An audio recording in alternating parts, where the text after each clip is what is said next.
कौन बनेगा नेता। नगर निगम के चुनाव पास आने वाले थे।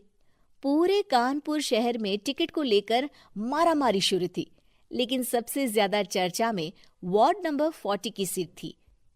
वो इसलिए क्योंकि इस बार वहां की सीट महिला के लिए आरक्षित थी। अब सवाल ये था कि चुनाव लड़ेगा कौन।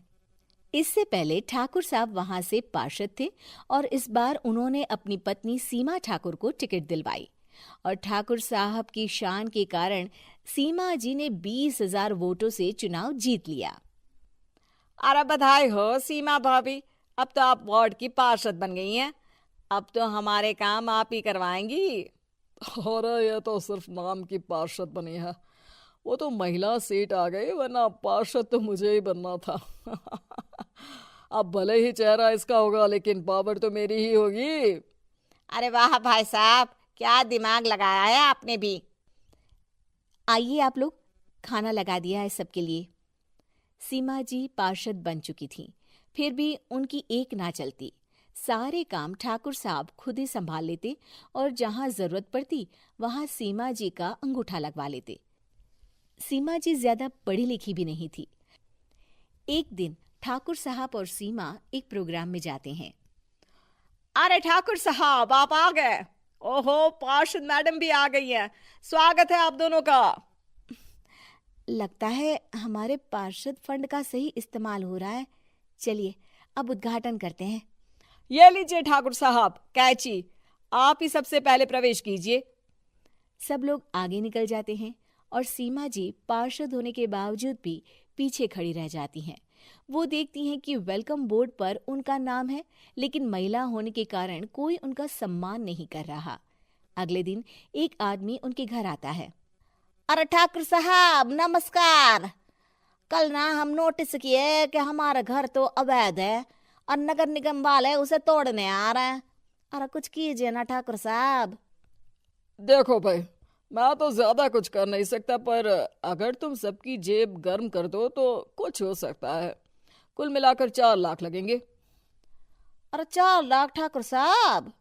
अरे भाई, मैं अपने लिए नहीं मांग रहा हूँ। दरोगा है, इंजीनियर बाबू है, बड़े साहब है, सबको देना पड़ता है ना थोड़ा थोड़ा। बोलो है मंजूर? तभी वहां अचानक सीमा जी आ जाती हैं। अरे ये आप क्या कर रहे हैं? पहले इन्हीं लोगों से तो आपने वोट मांगे, अब इनसे ही पैसे ले रहे हो। अरे चुप रहो तुम। तुम्हारा काम है सिर्फ अंगूठा लगाना, तुम वही किया करो।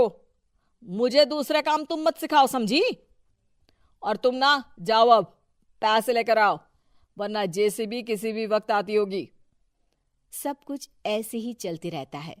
एक दिन सीमा जी और ठाकुर साहब को एक लोकल मीटिंग में बुलाया जाता है। वहां पर कई और अधिकारी लोग भी मौजूद रहते हैं। अब मैं चाहूंगा कि ठाकुर साहब हमारे बीच 2 शब्द कहें। मेरे प्यारे भाइयों और बहनों, आज मेरा सौभाग्य है कि मैं आप सबकी सेवा दिन रात कर पा रहा हूं। आपने मेरी पत्नी को भारी मतों से जिताया है, इसलिए मैं आप सभी का शुक्रगुजार हूं। मैं आप सबसे वादा करता हूं कि हमेशा की तरह हमारे वार्ड में किसी को कोई तकलीफ नहीं आने दूंगा। सभी लोग तालियां बजाने लगते हैं।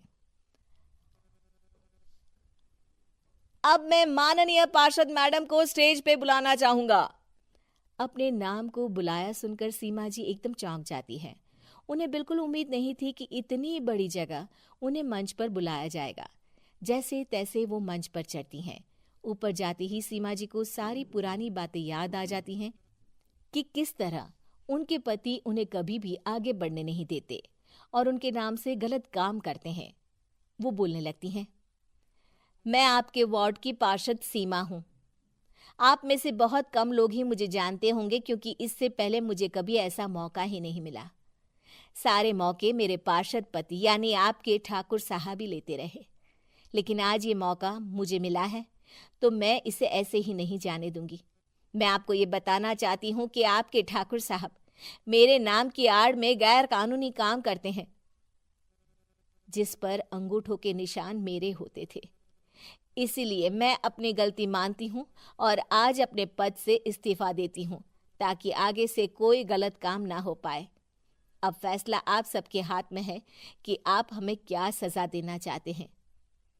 सीमा जी की बातें सुनकर ठाकुर साहब के चेहरे का रंग उड़ जाता है और वो शर्म से मुंह नीचा करके वहां से चले जाते हैं और पद से इस्तीफा देकर ही सही सीमा जी अपने आप में आत्मविश्वास महसूस करती हैं।